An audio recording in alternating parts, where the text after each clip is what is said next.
నమస్తే జేఎన్ఆర్ టీవీకి స్వాగతం. ముందుగా బులెటిన్ హెడ్లైన్స్. పార్టీ కేంద్ర కార్యాలయంలో ఆర్టీఐ విభాగం అధ్యక్షురాలు శ్రీమతి కల్పలత రెడ్డి మాట్లాడారు.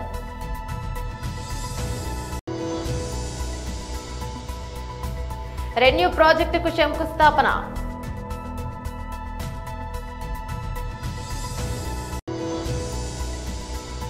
కేంద్ర మంత్రి బీజేపీ రాష్ట్ర అధ్యక్షుడు శ్రీ జి కిషన్ రెడ్డి మీడియాతో మాట్లాడుతున్నారు.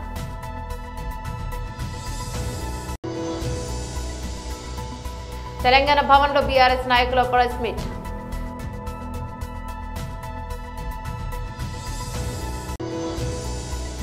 పవన్ ఫ్యాన్స్ బీరడి, హరిహర వీరమల్లు రిలీజ్ డేట్ వచ్చేస్తుంది. డీటెయిల్స్ చూస్తే పార్టీ కేంద్ర కార్యాలయంలో ఆర్టీఐ విభాగం అధ్యక్షురాలు శ్రీమతి కల్పలత రెడ్డి మాట్లాడారు. వాటిని ఒక కక్ష సాధింపుతో ఈరోజు ఈ కూటమి ప్రభుత్వం విద్యారంగంలో మార్పులు తీసుకురావడం జరుగుతోంది. ఈరోజు ప్రతి ఒక్కరు కూడా ఈరోజు ఉపాధ్యాయులు గాని అలాగే విద్యార్థుల తల్లిదండ్రులు కూడా ఆందోళనకు గురయ్యే పరిస్థితి ఏర్పడింది. ఎందుకంటే నిన్న మొన్న మనందరం కూడా గమనించాము, ఉపాధ్యాయులు రోడ్డు ఎక్కి మరియు విద్యాభవన్లు ముట్టడించడం, ధర్నాలు చేయడం జరుగుతోంది. ఇక్కడ ఉపాధ్యాయులు వారికి రావాల్సిన డిఏలు అడగట్లేదు, వారికి రావాల్సిన పిఆర్సీ కమిటీలు అడగట్లేదు, వారికి రావాల్సిన ఐఆర్ అడగట్లేదు. కేవలం విద్యారంగాన్ని బతికించండి అని మాత్రమే వాళ్ళు కోరుతున్నారు. అదేవిధంగా ఈరోజు ఎందుకంటే ప్రైమరీ స్కూల్స్ ను స్ట్రెంథైన్ చేయాలని ఒక ఉద్దేశంతోనే ఉపాధ్యాయులు పోరాటం చేయడం జరుగుతోంది. అలాగే ప్రభుత్వ పాఠశాలను బతికించాలని ఒక ఆలోచనతోనే ఉపాధ్యాయులందరూ కూడా ఈరోజు ధర్నా బాటపడి నిన్న మొన్న ధర్నాలు చేయడం జరిగింది. ఈ ప్రభుత్వం వచ్చి రాగానే ఎందుకు అంత అగ్రెసివ్ గా 117 జీవోను రద్దు చేయాలి, అలాగే టీచర్స్ ట్రాన్స్ఫర్స్ చట్టం తేవాలి అని ఇంత హడావిడి ఎందుకు చేస్తుందో, ఇంత కన్ఫ్యూజన్ ఎందుకు చేస్తుందో అర్థం కాని పరిస్థితి ఈరోజు టీచర్స్ లో ఏర్పడింది. అలాగే విద్యార్థి తల్లిదండ్రులలో కూడా ఏర్పడిన విషయం మనందరం కూడా గమనిస్తాను. మార్పులు చేయండి, క్రమంగా మార్పులు చేయాలి. ఈరోజు 117 జీవోను రద్దు చేస్తామని చెప్పి 117 జీవోకు బదులుగా 19, 20, 21 జీవోలు తీసుకురావడం జరిగింది.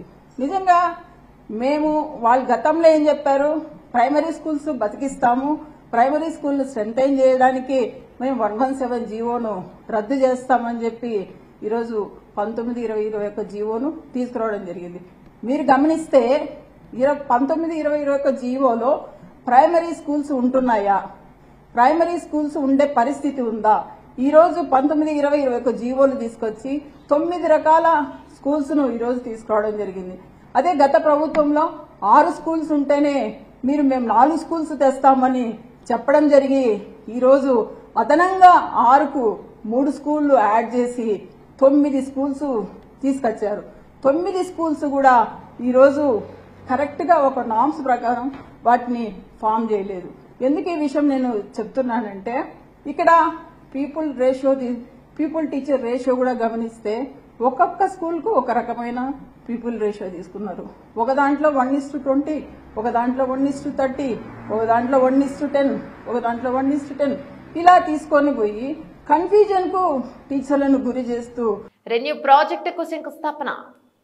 సభాధ్యక్షులు స్థానిక శాసనసభ్యులు జయరాం గారికి, అదేవిధంగా ఈనాటి కార్యక్రమానికి ముఖ్య అతిథులుగా విచ్చేసిన మన విద్యాశాఖ మంత్రివర్యులు యువ నాయకులు మన లోకేష్ బాబు గారికి, అదేవిధంగా రెన్యూ సంస్థ సిఎండి గారు సుమంత్ సిన్హా గారికి, అట్లనే మన జిల్లా కలెక్టర్ గారు అయిన వినోద్ కుమార్ గారికి, అదేవిధంగా మెహదా గారికి, అదేవిధంగా మన నెట్ క్యాప్ ఎండి కమలాకర్ బాబు గారికి, ఈ ప్రాంత నలుమూలల నుంచి విచ్చేసిన తెలుగుదేశం పార్టీ నాయకులకి, కార్యకర్తలకి, ప్రజలకి, అధికారులకి అందరూ కూడా ముందుగా పేరు పేరున నా ఉదయపూర్వక నమస్కారాలు. ముఖ్యంగా దాదాపు ఇవాళ మన ప్రాంతంలో దాదాపు 22,000 కోట్ల పెట్టుబడితోటి సోలారు, విండే కాకుండా బ్యాటరీ స్టోరేజ్ కూడా ఈ ప్రాంతానికి రావడం జరుగుతున్నాం అనమాట. అది దావోస్లో మన నారా లోకేష్ గారు ప్రభుత్వం అధికారంలోకి వచ్చిన తర్వాత అక్కడికి వెళ్ళినప్పుడు వీళ్ళతో మాట్లాడి ఎట్టి పరిస్థితుల్లో ఈ ప్రాంతంలోకి ఈ పెట్టుబడిని తీసుకురావాలి, ఇక్కడున్న స్థానికంగా ఉన్న యువతకి ఉద్యోగ కల్పన కావాలి, రైతాంగానికి మంచి కౌలు రావాలనే ఉద్దేశంతో ఈ ప్రాజెక్ట్ ఇక్కడ తీసుకురావడం జరిగింది. అదేవిధంగా మన ప్రభుత్వం అధికారంలోకి వచ్చిన తర్వాత గాంధీనగర్లో ప్రధానమంత్రి గారి అధ్యక్షన ఒక మీటింగ్ జరిగితే చంద్రబాబు నాయుడు గారు అక్కడికి వెళ్ళినప్పుడు దాదాపు 7-8 మంది రాష్ట్రాలకు సంబంధించిన ముఖ్యమంత్రులు కానీ మిగతా వాళ్ళు కానీ చాలా పెద్ద ఎత్తున అక్కడికి రావడం జరిగింది. ఒక్క చంద్రబాబు నాయుడు గారే అక్కడ నిలబడి పవర్ పాయింట్ ప్రజెంటేషన్ ఇచ్చిన ముఖ్యమంత్రి ఈ దేశంలో ఎవరైనా ఉన్నారంటే అది చంద్రబాబు నాయుడు గారు అని చెప్పడంలో ఏమాత్రం కూడా సందేహం లేదని చెప్తా ఉన్నాను. ఆ రోజు బిగిన అయిన ఈ ప్రయాణం మీ అందరికీ తెలియంది కాదు. మనం రాష్ట్ర విభజన అయిన తర్వాత తెలుగుదేశం పార్టీ అధికారంకి వచ్చిన తర్వాత 7,000 మెగావాట్లు సోలార్ విద్యుత్తుని విండుని ఈ ప్రాంతానికి తీసుకొచ్చాం. రాయలసీమ ప్రాంతంలో మనం పెట్టాం. తర్వాత మన ప్రభుత్వం అధికారం కోల్పోయిన తర్వాత ఈ ప్రాంతంలో పుట్టాను, నేను రాయలసీమ వాసిని అని గొప్పగా చెప్పుకునే ముఖ్యమంత్రి ఈ ప్రాంతంలో ఒక్క మెగావాట్ కూడా తీసుకురాలేదంటే అది సిగ్గుపడాల్సిన విషయం అని చెప్పి కూడా చెప్తా ఉన్నాను. మళ్ళీ మన ప్రభుత్వం అధికారంలోకి వచ్చిన తర్వాత ఖచ్చితంగా రాయలసీమ ప్రాంతం సోలార్ విండ్కు ఈ ప్రాంతంలో అనువైన ప్రదేశం తప్పకుండా తీసుకురావాలి ఇక్కడ అనే ఉద్దేశంతో ఇవాళ ఉద్యోగం ఇవ్వాలి, ఈ ప్రాంత ప్రజలకు ఉద్యోగాల అవకాశం కల్పించాలి, ఈ ప్రాంతం మంచి ప్రదేశం, చాలా పెద్ద ఎత్తున అవకాశాలు ఉన్నాయి అని చెప్పి ఉద్దేశంతో ఇవాళ ఈ ప్రాంతంలో ఈ ప్రాజెక్ట్ తీసుకురావడం జరిగింది. ఇందాక చూసి ఉంటారు మీరు, ఇందాక టీవీలో ప్లే చేసినప్పుడు ప్రధానమంత్రి గారు మాట్లాడారు. దాదాపు 500 గిగావాట్లు మన భారతదేశంలో తీసుకురావాలంటే ఆ రోజు చంద్రబాబు నాయుడు గారు చెప్పారు 100 గిగావాట్ల పైన మన ఆంధ్ర రాష్ట్రంలో తీసుకొస్తాం. రాయలసీమ ప్రకాశం జిల్లాల ప్రాంతం అనువైన ప్రదేశం, ఆ ప్రాంతాల్లో తప్పకుండా తీసుకొస్తాం అని చెప్పి తీసుకురావడమే కాకుండా చాలా పెద్ద ఎత్తున ఈ పాటికే ఇప్పుడు రెన్యూ ఎనర్జీ వాళ్ళు కేంద్ర మంత్రి మరియు బీజేపీ రాష్ట్ర అధ్యక్షుడు శ్రీ జి కిషన్ రెడ్డి మీడియాతో మాట్లాడుతున్నారు. ఇటీవల మనకందరికీ తెలుసు, గత నెల 22వ తేదీన జమ్మూ కాశ్మీర్ పహల్గాంలో అక్కడ పర్యాటకులుగా వెళ్ళినటువంటి మన భారతీయులపైన పాకిస్తాన్ ప్రేరిత ఉగ్రవాదులు ఏ రకంగా అతి కిరాతకంగా 26 మందిని కాల్చి చంపారో ప్రపంచమంతా చూసింది. అందులో 25 మంది మన దేశస్థులైతే ఒక వ్యక్తి నేపాల్ నుంచి వచ్చినటువంటి పర్యాటకుడు, టూరిస్ట్. ప్రపంచంలో అనేక రకాల ఉగ్రవాద కార్యక్రమాలు జరిగాయి. అత్యంత కిరాతకంగా 1000 మందిని కూడా చంపినటువంటి సంఘటనలు మనం చూసాం. కానీ జమ్మూ కాశ్మీర్లో జరిగినటువంటి పహల్గాంలో జరిగినటువంటి ఈ సంఘటన మానవత్వానికే సవాలుగా ఈ యొక్క సంఘటన జరిగింది. పిల్లల ముందే తండ్రిని, భార్య ముందే భర్తను ఏ రకంగా పేర్లు అడిగి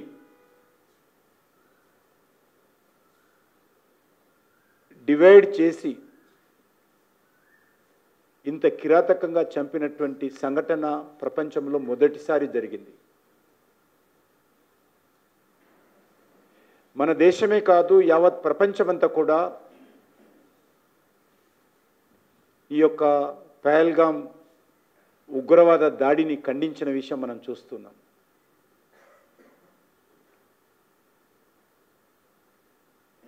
ఆ సమయంలో మన ప్రధానమంత్రి అరబ్ దేశంలో పర్యటనలో ఉన్నప్పటికీ ఆ కార్యక్రమాన్ని మధ్యలోనే రద్దు చేసుకొని మన దేశానికి తిరిగి వచ్చారు. వెంటనే సంఘటన జరిగిన రోజే మన దేశ హోంమంత్రి అమిత్ షా గారు స్వయంగా సంఘటన జరిగిన ప్రాంతానికి వెళ్ళారు.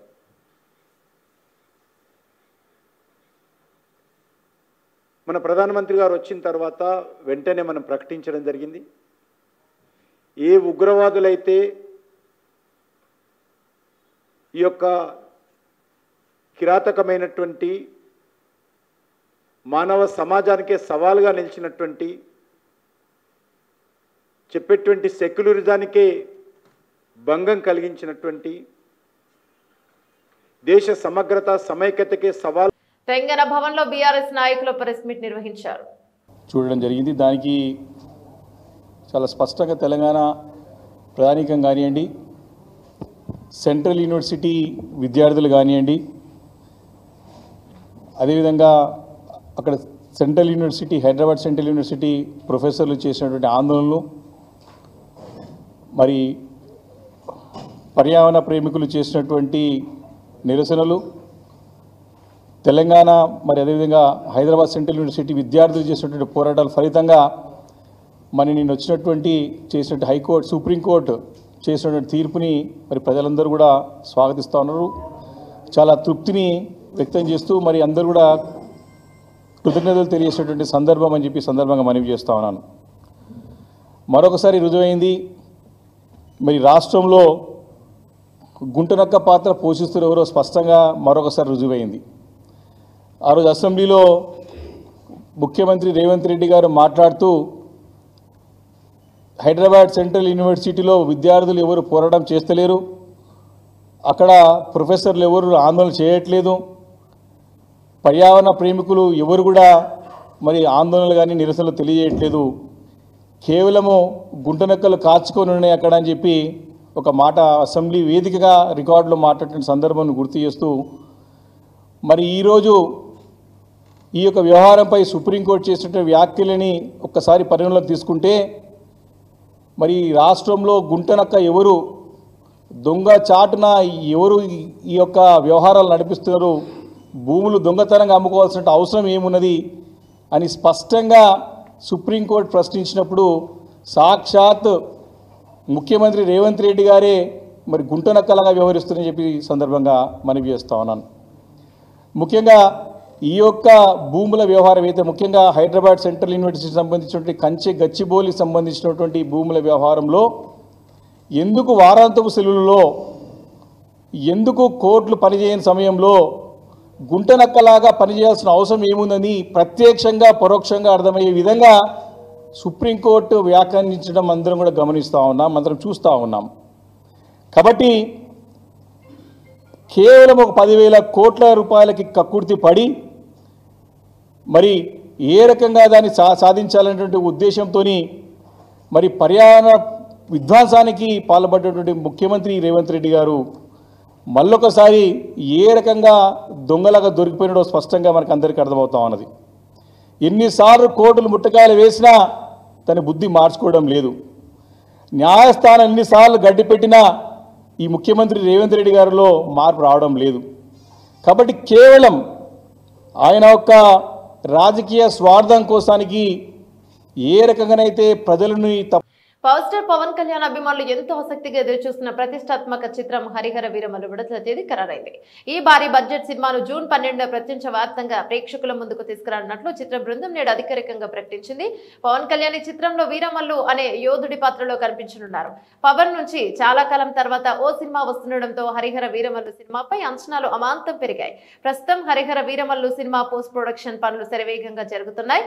విఎఫ్ఎక్స్ అండ్ డిజైనింగ్, డబ్బింగ్ వంటి కీలక పనులను చిత్ర యూనిట్ వేగంగా పూర్తి చేస్తుంది. ఇప్పటికే విడుదలైన ఈ సినిమా పాటలు సంగీత ప్రియులను విశేషంగా ఆకట్టుకుని సినిమాపై మరింత ఆసక్తిని పెంచాయి. ఈ ఉత్సాహాన్ని కొనసాగిస్తూ త్వరలోనే సినిమా 3వ సింగిల్ తో పాటు అధికారిక ట్రైలర్ ను కూడా విడుదల చేసేందుకు నిర్మాతలు సన్నాహాలు చేస్తున్నారు. ట్రైలర్ విడుదలతో సినిమాపై అంచనాలు మరింతగా పెరిగి విడుదల నాటికి ఆకాశాన్నంటడం ఖాయమని సినీ వర్గాలు భావిస్తున్నాయి. ఆలస్యం అయినప్పటికీ దర్శకుడు ఏఎం జ్యోతి కృష్ణ ఈ ప్రాజెక్టు బాధ్యతను చేపట్టి సినిమాను అనుకున్న విధంగా తీర్చిదిద్దడంలో అహర్నిశలు శ్రమిస్తున్నారు. ఆస్కార్ విజేత ఎంఎం కీరవాణి అందిస్తున్న సంగీతం, మనోజ్ పరమహంస సినిమాటోగ్రఫీ, తోట తరుణి ప్రొడక్షన్ డిజైన్ ఈ సినిమాకు ప్రధాన ఆకర్షణలుగా నిలవనున్నాయి. ఈ చిత్రంలో పవన్ కళ్యాణ్ తో పాటు బాలీవుడ్ నటుడు బాబీ డియోల్ ముగుల్ చక్రవర్తి పాత్రలో ప్రతినాయకుడిగా కనిపిస్తుండగా నిధి అగర్వాల్ కథానాయికగా కనిపించనుంది. సీనియర్ నటులు సత్యరాజ్, జిష్ణు సేన్ గుప్తా వంటి వారు కీలక పాత్రలో నటిస్తూ సినిమాకు మరింత బలాన్ని చేకూరుస్తున్నారు. మెగా సూర్య ప్రొడక్షన్స్ పతాకంపై ఏ దయాకర్ రావు నిర్మిస్తున్న ఈ చిత్రాన్ని ఎంఎం రత్నం సమర్పిస్తున్నారు. తెలుగుతో పాటు హిందీ, తమిళం, కన్నడ, మలయాళ భాషల్లో ఏకకాలంలో విడుదల కానున్న హరిహర వీరమల్లు చిత్రం బాక్సాఫీస్ వద్ద సరికొత్త రికార్డులు సృష్టించడానికి సిద్ధమవుతోంది. సంఘంలో అక్రమంగా తరలిస్తున్న చికెన్ వ్యర్థాల వాహనాలను ఎస్ఐ రాజేష్ అదుపులోకి తీసుకున్నారు. వాహనాలలో ఉన్న చికెన్ వ్యర్థాలను కొండ సమీపంలోకి తీసుకెళ్లి ఫిషరీస్, రెవెన్యూ అధికారుల సమక్షంలో గుంత తీసి పూడ్చిపెట్టారు. వాహనాలపై కేసు నమోదు చేసి సీజ్ చేశారు. ఎవరైనా అక్రమంగా చికెన్ వ్యర్థాలను తరలిస్తే కేసులు నమోదు చేస్తామని హెచ్చరించారు.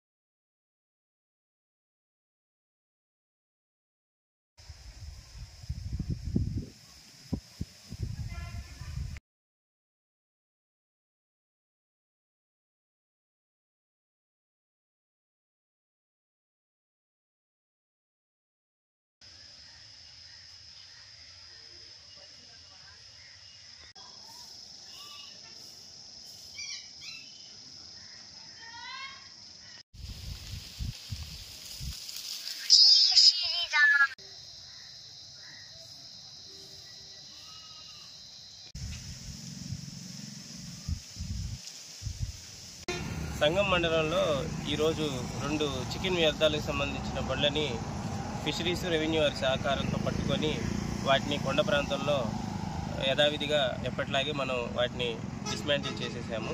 అలాగే వాహనాలను సీజ్ చేసి స్టేషన్లో అదుపులోకి తీసుకున్నాము. ఎప్పుడైనా సరే ఇకపై మండలంలో చికెన్ వ్యర్థాలు ఎప్పుడు అవి చట్ట వ్యతిరేకం, అవి తరలించడానికి లేదు, వాటిపై కఠిన చర్యలు ఉంటాయి. కొల్చారం మండలంలో గత 2 రోజుల్లో కురిసిన భారీ వర్షాల నేపథ్యంలో తహసీల్దార్ శ్రీనివాసాచారి మండల వ్యాప్తంగా పర్యటించి ధాన్యం కొనుగోలు కేంద్రాలను సందర్శించారు. కొల్చారం, పోతంశెట్టిపల్లి, రంగంపేట కొనుగోలు కేంద్రాలలో తడిసిన ధాన్యాన్ని పరిశీలించారు. తూకం వేసిన బస్తాలు తడవడానికి గమనించి వెంటనే లారీలు తెప్పించి తూకం వేసిన బస్తాలను తరలించాలని నిర్వాహకులను ఆదేశించారు. రవాణా కాంట్రాక్టర్ కు ఫోన్ చేసి తక్షణం 3 లారీలు పంపించాలని కోరారు.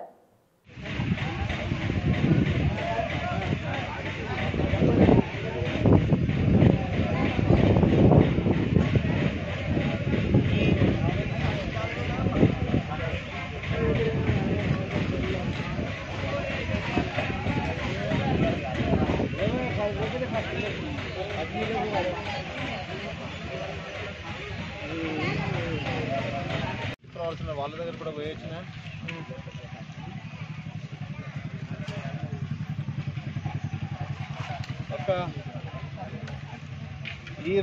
ఈరోజు ఏమన్నా ఒక 3-4 పంపించగలుగుతావా?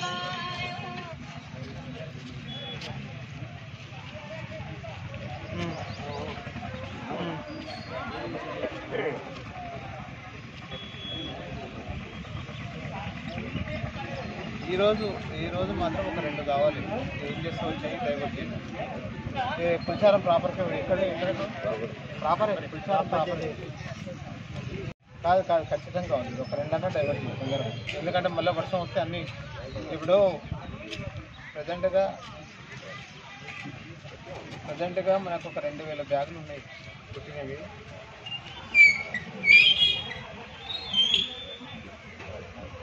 చేస్తున్నారు వాళ్ళు 40 మందిని పెట్టి తీసుకుంటున్నారు కాదంటున్నాం.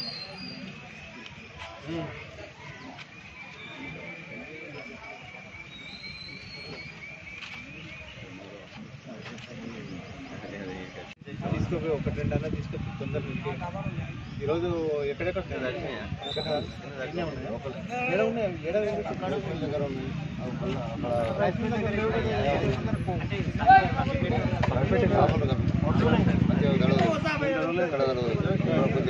ఇవి కూడా టాపాలు వేసినాకనే కప్పినాకనే దిగినది. ఇవాళ వర్షం ఉందట ఇంకా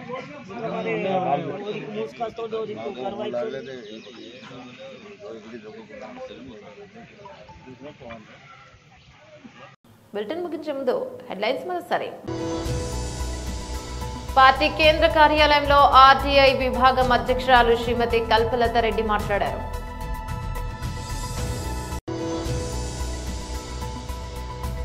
రెన్యూ ప్రాజెక్టుకు శంకుస్థాపన.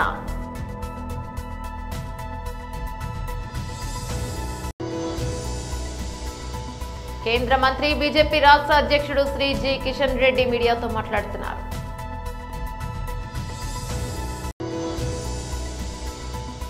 తెలంగాణ భవన్లో బీఆర్ఎస్ నాయకుల ప్రెస్ మీట్.